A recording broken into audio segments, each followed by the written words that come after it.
Another week down and suddenly we're in May. Hey everyone, hope your weekend went well.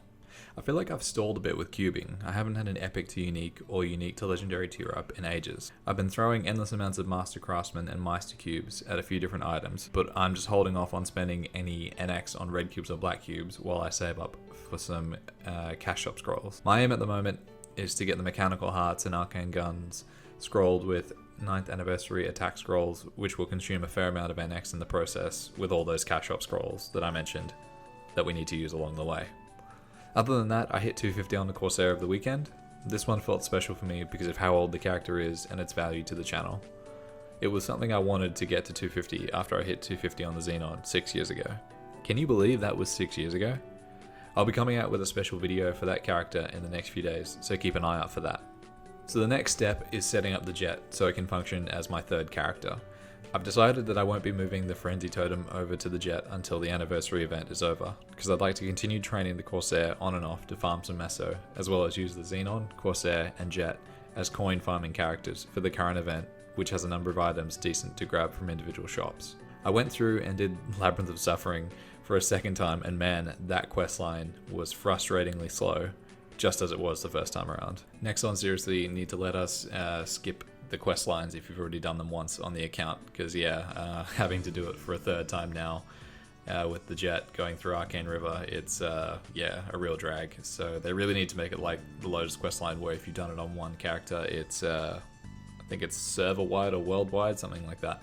But yeah, I remember prior to that happening where I had to do the Lotus quest line on the mechanic and a bishop before they introduced that, and geez, that was really, really rough having to go through and do that whole thing. But yeah, it's Labyrinth of Suffering. It was easy, but it was just time consuming, so we'd love not to have to do that one again.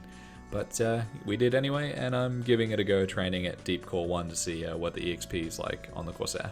So I'm starting out with Node Stones on the Jett first, because I figure that's the easiest way to get some free damage essentially, just by boosting up those new skills and 4th job skills. I did a whole video on what trios I figure were best for the Jett, so catch that video in the card up in the top.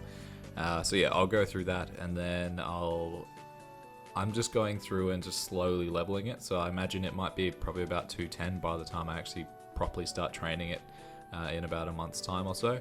But yeah, it's a cool character, and I'm really looking forward to seeing how it's different from the Corsair when it comes to training. So in other news, I'm still waiting for my copy of New Pokemon Snap to turn up. I think it's just getting a little bit delayed in the post at the moment because I didn't feel like going and picking it up from the brick and mortar store. So I'm hoping it'll turn up in the next day or so I can start doing some content on that.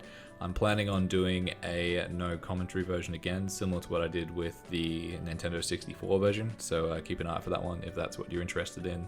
I just wanted to offer a different alternative to people where they didn't want to hear someone talking their way through a video game, if they just wanted to watch what the video game's like rather than playing it. Even though I don't really consider myself that great at video games, it's still something fun to do. So that's it from me for this video, so please keep an eye out for the new Pokemon Snap playthrough when that comes out this week, along with our continued playthrough of Pokemon Shield doing our in-game trade only playthrough. And look forward to putting some Jett content out very soon. Catch you later.